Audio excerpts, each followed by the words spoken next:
Hello, welcome to IMS. आज हम start कर रहे हैं सीबीआर मेथड। जो लास्ट मैंने वीडियो में आपको क्या कराया था, हमने ग्रुप इंडेक्स मेथड कराया था, जीआई मेथड।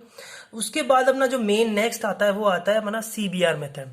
सीबीआर मेथड का करने का अपने को दो स्टेप होते हैं। ये जो जो क्वेश्चन मेथड है डिजाइन पेवमेंट का, वो दो स्टेप से कंप्लीट होता है। पहला स्टेप होता है, इसमें पहले अपने को सीबीआर वैल्यू निकालनी होती है। दूसरे स्टेप में अपने को थिकनेस ऑफ पेवमेंट निकालनी होती है। अभी सीबीआर होता क्या है? सीबीआर होता है कैलिफोर्निया बेरिंग रेशियो, जिसका टेस्ट भी होता है ना। ये वही चीज होती है, कैलिफोर्निया बेरिंग रेशियो होता है ना, ये वही चीज होती है। इसमें क्या होता है, सबसे पहले अपने को सीबीआर वैल्यू निकालनी। कोई भी एक सब ग्रेड, कोई भी ग्रेड ही है ना, अपने को थिक सॉइल है, उसके अपने को सीबीआर वैल्यू निकालें। फिर उस सीबीआर वैल्यू के ऊपर अपने को वहां पे थिकनेस ऑफ पेवमेंट निकालनी होती है। तो पहले अपन देखेंगे सीबीआर वैल्यू कैसे निकलती है। उसके लिए एक बेसिक भी चल रहा है अपन, है ना, कि भाई अपने पास एक ही अपने पास इंस्ट्रूमेंट होता है, सीबीआर वैल्यू टेस्ट का सीबीआर टेस्ट होता है। इसमें यहाँ पे कॉम्पैक्ट सॉइल होती है और अपने ऊपर एक प्लंजर होता है। मतलब एक प्लंजर होता है। इससे है ना, अपन इसको यहाँ पे डालते हैं प्लंजर को। प्लंजर के साथ दो गेज अपने पास यहाँ पे अटैच्ड होते हैं। एक तो लोड डायल गेज, दूसरा होता है penetration gauge. Load dial gauge तो बताते हैं जो अपना जो पी जो ऊपर लोड आ रहा है वो कितना जाता आ रहा है ना। और जो पेनिट्रेशन अपना गेज बता रहा है वो बता रहा है कि भाई जो प्लंजर है वो अपना मिट्टी के अंदर कितना धंसता जा रहा है। ये दो चीज होती है इसके अंदर, है ना। अब यहाँ पे दो वैल्यूज मेन होती है। दो वैल्यू की अपने निकाला जाता है पी, जो अपना यहाँ पे जो गेज है दो वैल्यू पे निकाला जाता है। पहला तो होता है पेनिट्रेशन, जब पेनिट्रेशन 2.5 mm पे हो और जब पेनिट्रेशन 5 mm पे हो। यहाँ पे स्टैंडर्ड वैल्यूज होती है, ये दो के लिए स्टैंडर्ड वैल्यूज है। स्टैंडर्ड वैल्यूज कैसी है कि भाई अगर अपना जो 2.5 mm पे है तो अपना लोड फिक्स होता है। वो क्या होता है? 1370 kg। ये अपना लोड फिक्स होता है। अगर 5 mm के लिए हो तो 2055 kg जो होता है ये अपना लोड फिक्स होता है। ये ठीक है। ये अपने दो लोड अपने इस पॉइंट पे, दो पॉइंट पे जब अपना पेनिट्रेशन, अब याद रखना, जब अपना पेनिट्रेशन 2.5 पहुंच जाए तो उस टाइम पे जो पी जो उसके ऊपर लोड लग रहा है वो लगता है 1370। अगर यही प्लंजर अगर अपना 5 mm पे पहुंच जाता है तो वो 5 mm पे कैसे पहुंचा, कितना वजन उस पर लगाया है कि वो 5 mm पे पहुंच गया। तो जो वजन लगाया है वो है 2055 kg। ये चीज होती है वो, है ना। ये जो वैल्यूज होती है ये सिर्फ एक ही मटेरियल पे होती है, वो होती है क्रश्ड स्टोन। बस ये चीज याद रखना है। इसका एक ग्राफ होता है, ये ग्राफ से क्या आ जाता है क्वेश्चन, है ना। ग्राफ में क्या होता है कि भाई ये अपना ग्राफ है जिसमें यहाँ पे तो लोड बढ़ता जा रहा है और यहाँ पे पेनिट्रेशन बढ़ता जा रहा है। तो यहाँ पे क्या बोला, 2.5 पे P1 और 5 पे P2, ये अपना होता है यहाँ पे। तो सीबीआर वैल्यू होती है ना, जो 2.5 पे जो अपनी सीबीआर वैल्यू जो होती है वो होती है P1 divided by 1370 multiply by 100। ये परसेंटेज में आती है, याद रखना, ठीक है। और 5 के लिए होती है P2 डिवाइडेड बाय 2055 इंटू का 100। ये होती है यहाँ पे याद रखना, ये ग्राफ के ऊपर ही है भाई। अपने जो 2.5 पे P1 है और 5 पे P2 है, ये अपना फॉर्मूला होता है। टोटल फॉर्मूला बेस है इसमें। यहाँ पे अपने को जो मेन जो अपने यहाँ पे स्टैंडर्ड वैल्यूज है वहां से डिवाइड होगा और ये P1 अपने को वहां पे होगा, ठीक है। P1 अपने को न्यूमेरिकल में दे दिया जाएगा ये। अब सीबीआर वैल्यू की कुछ इंपॉर्टेंट नोट्स होते हैं, वो जो अपन ध्यान से देखते हैं आज। तो 2.5 mm penetration is generally higher than 5। अब जो यहाँ पे अपने को एक चीज देखनी है, जो अपनी सीबीआर की वैल्यू जो होती है, जो ये सीबीआर जो वैल्यू होती है ना, ये इन दोनों का जो मैक्सिमम होगा ना वो लिया जाता है। जो मैक्सिमम इस सीबीआर, भाई इन दोनों का सॉल्यूशन क्या, दोनों में जो सबसे बड़ा होगा वो लिया जाएगा तुम्हारा सीबीआर वैल्यू। तो जनरली होता है ना, जनरली मतलब मोस्ट केसेस में जो अपना जो 2.5 के ऊपर जो अपना ये होता है ना वैल्यू, ये अपनी ज्यादा होती है कंपेयर टू दिस ज्यादातर। अगर गलती से अगर ये ज्यादा हो जाती है ना तो आपको टेस्ट दोबारा करो, ठीक है। इसमें ये कह रहा है इंपॉर्टेंट नोट्स ये है कि भाई अगर अपना यहाँ पे है कि भाई पेनिट्रेशन वैल्यू हायर होती है 5, so CBR value is 2.5 taken as CBR. तो ज्यादातर अपन जो 2.5 होती है ना वही ले लेते हैं, ठीक है।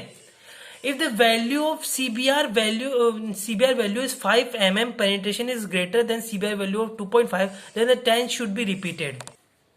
इसमें ये होता है, ठीक है। रिपीटेड मतलब क्या बोल रहा है कि अगर ये मैंने बताया अभी, जैसे अगर 5 mm वाले वैल्यू अगर इससे ज्यादा हो जाती है तो टेस्ट रिपीट हो जाता है। ये अपने को टेस्ट रिपीट करना पड़ता है दोबारा। टेस्ट शुड बी रिपीटेड, है ना। After repeating test the maximum value of both case is adopted by C value. अगर ये वैल्यू है ना यहाँ पे, अगर अपने दोबारा रिपीट कर लें, रिपीट करने के बाद अपने पास दोबारा जो वैल्यू आती है दोनों की जो दोबारा वैल्यू आएगी, उसमें से जो मैक्सिमम होगा ना वो अपन लेंगे, चाहे वो यही मैक्सिमम आ जाए दोबारा तो भी अपन यही ले लेंगे। ठीक है, तो ऐसा होता है अपने यहाँ पे। ये था केजी के ऊपर, ये किलोग्राम के ऊपर था, है ना, लोड किलोग्राम के ऊपर था। दूसरा अपना प्रेशर के ऊपर, सेम चीज है प्रेशर के ऊपर। अब यहाँ पे जो किलोग्राम है उसको प्रेशर में चेंज करेंगे। कैसे करते हैं प्रेशर में चेंज? अपने को पता है प्रेशर क्या होता है अपने पास, लोड डिवाइडेड बाय एरिया।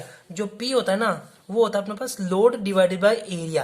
अब बस एरिया क्या अपने पास, ये प्लंजर का एरिया है, क्योंकि अपने प्लंजर के पेनिट्रेट करने की वजह से लोड आ रहा है इधर, है ना। तो ये प्लंजर का एरिया है। तो अपन ये स्टैंडर्ड प्रेशर जो होता है वो 2.5 mm के लिए अपने पास 70 kg होता है। वो 70 kg कैसे निकाला? लोड डिवाइडेड बाय लोड कितना है अपने पास 1370 पाई बाय 4, 5 का अपने पास यहाँ पे आ गया। ये 5 क्यों है? क्योंकि 5 mm का अपने पास ये प्लंजर है। ठीक है, तो अपने 5 mm का प्लंजर यहाँ पे तो 70 kg आ गया। 5 mm के लिए वही चीज अपने दोबारा की 105 आ गया अपने kg पर सेकेंड, सब सेंटीमीटर स्क्वायर। ये प्रेशर के ऊपर आ गया। वो अब ये कितना, ये केजी के ऊपर था और ये प्रेशर के ऊपर है। बात एक ही है, बस प्रेशर और केजी का फर्क पड़ जाता है। मतलब क्वेश्चन में अगर प्रेशर देते तो प्रेशर बेस पे करो, केजी देते तो केजी बेस पे करो। सो सीधी सिंपल बात है, कोई दिक्कत नहीं होता इसके अंदर। अब जो सीबीआर जो वैल्यू है इस प्रेशर के लिए, सीबीआर वैल्यू है वो सेम वही चीज होगी अपने यहाँ पे। वहां पे पहले अपना पी आता था, वो क्या आता था? ये पी आता था, क्योंकि ये अपना केजी का ऊपर है, लोड है ये। अब ये पी ऐसे है, क्यों है? क्योंकि यहाँ पे ये प्रेशर है, तो ये प्रेशर ले लिया अपन ने। ठीक है, for 2.5 mm and for 5 mm, तो P1/70 into 100 and P2/105 into 100। ये चीज है, सेम टू सेम, और कुछ नहीं है। अब ये थिकनेस ऑफ पेवमेंट है, स्टेप 2। मैंने क्या बोला था शुरुआत के क्वेश्चन में, कि आपने शुरुआत में क्या बोला था? जो सीबीआर मेथड है वो 2 स्टेप्स में होता है। पहले अपने को सीबीआर वैल्यू निकालनी थी, फिर उस वैल्यू के ऊपर से अपने को थिकनेस ऑफ पेवमेंट निकालना होता है। ठीक है, अपने वैल्यू निकाल ली, अपने प्रेशर और अपने लोड के ऊपर वैल्यू निकालनी है ना। अब अपन उस लोड की वैल्यू को, एक सिंपल फॉर्मूला होता है ये फॉर्मूला कांस्टेंट होता है, ये सब में एक जैसे, इस थिकनेस में ये सारे एक जैसे होता है। इसमें सीबीआर की वैल्यू अपन डालेंगे, ए और पाई की वैल्यू अपन डालेंगे। जो ए अपना क्या होता है? वो होता है कांटेक्ट एरिया, जो P/P होता है, मतलब wheel load divided by pressure, try pressure, जो मैंने पिछली वीडियो में बताया था एक बार। इसका फॉर्मूला पाई अपने पास A² होता है ये, और जो ए होता है रेडियस ऑफ कॉन्टेक्ट एरिया होता है। ठीक है, कॉन्टेक्ट एरिया। अब यहाँ पे 3-4 तरीके से होता है भाई। अपने को अगर ए की वैल्यू दे दी, मतलब ये ए की वैल्यू दे दी, तो अपन ये ए पुट करेंगे, है ना। वही चीज अगर अपने को यहाँ पे ए जो होता है वो 2 तरीके से निकाला जाता है भाई, एक तो इस तरीके से और एक इस तरीके से। तो अगर अपने को प्रेशर और अपने को लोड दे रखा है तो अपन ये भी ले सकते हैं, है ना। और अपने को क्या दे रखा है? अपने को इस फॉर्मूला दे रखा है। अपने को या तो डायरेक्ट ए की वैल्यू दे दे तो अपने ये फॉर्मूला लगा दी। अगर अपने को पी की वैल्यू दे रखी है और अपने को P1 पी इस पी की, मतलब प्रेशर की और लोड की वैल्यू, तो अपन ये फॉर्मूला लेंगे। और अगर अपने को ए स्मॉल ए की वैल्यू, जो अपना contact radius of contact area है, अगर इसकी वैल्यू दे रखी है तो अपन ये फॉर्मूला लेंगे। तो ये 3 टाइप के 3 केस बनते हैं फॉर्मूले के, based on what value we have. हमारे पास जो वैल्यू है उस वैल्यू को पट्टी में, भाई अपने को क्या वैल्यू है? कॉन्टेक्ट एरिया की वैल्यू अपने पास, तो ये फॉर्मूला लेंगे। सब सिर्फ फॉर्मूला सारा एक ही है, बस यहाँ पे बस एक ही जगह चीजें रख दी भाई। ए के अंदर ये चीजें रख दी। ये अगर डायरेक्ट फॉर्मूला दी तो फादी हो जाएगी। तो ये होता है। अब यहाँ पे देखें, ये जो अपनी जो टी जो वैल्यू देता है ना, जो सीबीआर से टी वैल्यू देता है, ये टोटल थिकनेस ऑफ पेवमेंट होती है। अगर अपने को individual total thickness of pavement और इंडिविजुअल का, मेरा कहने का मतलब क्या है, कंफ्यूजिंग नहीं होनी चाहिए ये चीज, है ना भाई। टोटल थिकनेस, ये अपने रोड है, सही नहीं है मेरे को पता है, रोड है, लेकिन ये अपनी रोड में ये अपनी सब सॉइल, ये बेस कोर्स, ये बेस और यहाँ पे ये सरफेस अपने आ गई। तो ये टोटल थिकनेस होती है ना, ये अपनी टोटल थिकनेस है। लेकिन अपने को क्वेश्चन में अपने को हर एक की थिकनेस ही पूछने को कह सकता है भाई, इसकी थिकनेस निकालो, इसकी थिकनेस निकालो, इसकी थिकनेस निकालो। तो वो निकालने के लिए यही फॉर्मूला याद आता है, लेकिन वो थोड़ा अलग तरीके से होता है। वो कैसे होता है उसके लिए मैं आपको डायरेक्ट न्यूमेरिकल करके बताता हूँ। न्यूमेरिकल, ये न्यूमेरिकल है। अब न्यूमेरिकल क्या है, इसमें न्यूमेरिकल करते हैं अपन। न्यूमेरिकल कुछ ऐसे भी, टेस्ट कंडक्ट किया अपने पे भाई, अपने सीबीआर टेस्ट कंडक्ट किया अपने सब ग्रेड सॉइल पे, है ना। तो वहां पहले 2.5 पेनिट्रेशन पे वहां पे 60 kg यूज हुआ, और 5 पेनिट्रेशन वहां पे 82 kg जो लोड जो ऊपर से लग रहा है, जो पील जो लोड अपने लग रहा है ना, वो ये आया अपने पास। अब ना कॉम्पैक्ट सॉइल जो है, जो अपने पास कॉम्पैक्ट सॉइल का मतलब है अपने पास ये सॉइल, इसका एक अब मैंने डायग्राम में बनाया था, कहाँ है ये रहा। अपने पास ये सबग्रेड है, अपने पास ये कॉम्पैक्ट सॉइल, उसके ऊपर अपने पास पीजीजी क्या है। अब कॉम्पैक्ट सॉइल अपने पास कितनी है 6%, अपने पास सीबीआर अपने पास 6% है कॉम्पैक्ट सॉइल के है, कॉम्पैक्ट सॉइल के लिए। सेकेंड अपने पास पुअरली ग्रेडेड ग्रेवल जो 12% सीबीआर है, तो पुअरली ग्रेडेड ग्रेवल जो 12% सीबीआर है। फिर अपना वेल ग्रेडेड ग्रेवल जो अपने 60% सीबीआर है उसकी वैल्यू, तो यहाँ पे वेल ग्रेडेड ग्रेवल जिसकी सीबीआर की वैल्यू 60% है अपने पास। लास्ट अपने पास क्या दिया हुआ है, बिटुमेन सरफेस है, मतलब ऊपर बिटुमेन कोर्स है ऊपर के ऊपर है ना, उसकी जो थिकनेस है वो 4 सेंटीमीटर। मतलब यहाँ पे अपने को सीबीआर ने अपने को डायरेक्ट यहाँ पे थिकनेस दे रखी है, मतलब अपने यहाँ पे एक पार्ट दे दी भाई ये 4 सेंटीमीटर हो गया।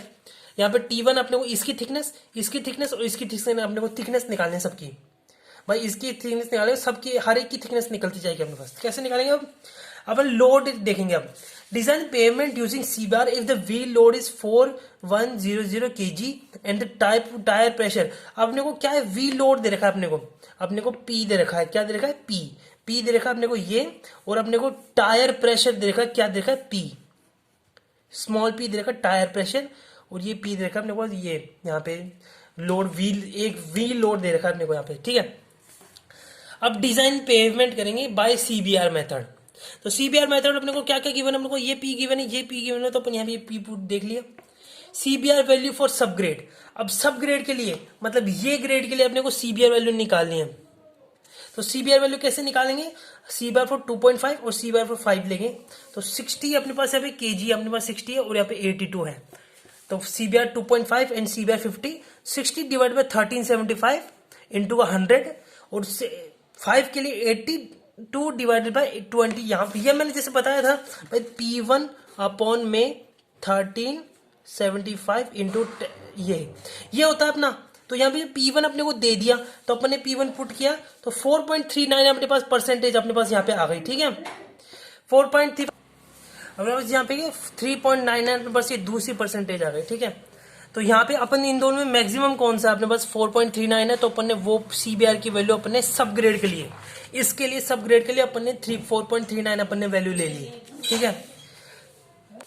अब ये सारा फॉर्मूला बेस है, फॉर्मूला बेस स्टेप 1 अपने यहाँ पे हर एक के लिए अपने को निकालने, तो यहाँ पे अपने फॉर्मूले में बस वैल्यू पुट करते जाए और कुछ नहीं यहाँ पे वैल्यू। तो यहाँ पे सीबीआर की वैल्यू यहाँ पे चेंज करी, यहाँ पे सीबीआर की वैल्यू चेंज हुई, यहाँ पे सीबीआर की वैल्यू चेंज हुई।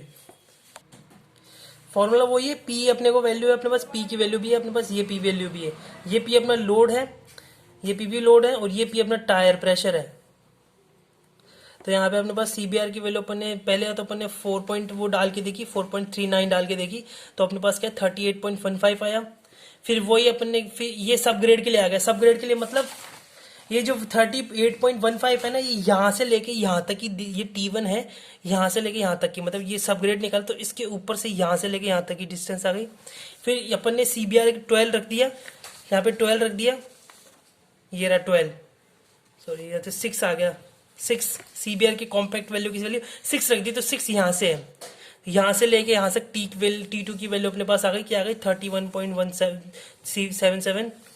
यहाँ पे फिर बाद में अपन ने 12 रख दिए, 12 यहाँ से लेके यहाँ तक के अपने पास 12 हो गई। और फिर लास्टली अपने पास ये 60 की जरूरत नहीं, क्योंकि अपने पास पहले से ही 4 सेंटीमीटर यहाँ की दे रखी है पहले से ही, तो यहाँ पे अपने पास ये सारी निकल गई। अपने को हर एक इंडिविजुअल मतलब इसकी और इसके बीच की डिस्टेंस अपने को कैसे निकालेंगे, वो क्या करेंगे भाई T1 माइनस का T2, T2 माइनस का T3 और या T3 माइनस का 4, यही चीज अपन ने यहाँ पे की है। T1 माइनस का T2 तो अपने पास 6 आ गई, मतलब ये अपने पास 6 से आ गई। फिर दूसरा गई T2 माइनस का T3, तो यहाँ पे 11, ये अपने पास 11 आ गई। फिर बाद में अपने T3 माइनस का T4 किया अपन ने, तो यहाँ पे अपने पास क्या आ गया, ये आ गया, और फिर बाद में ये लास्ट में आ जाएगा 4 सेंटीमीटर में बस जो दिया हुआ है। तो ये अपना सीबीआर आता है, यहाँ पे अपना सीबीआर होता है। नेक्स्ट में मॉडिफाइड सीबीआर की वैल्यू अपने को निकालेंगे यहाँ पे, ठीक है। मॉडिफाइड सीबीआर मेथड आता है, वो सेम चीज होती है, बस थोड़ा बहुत ऊपर नीचे जाता है। बाकी last video, thank you very much.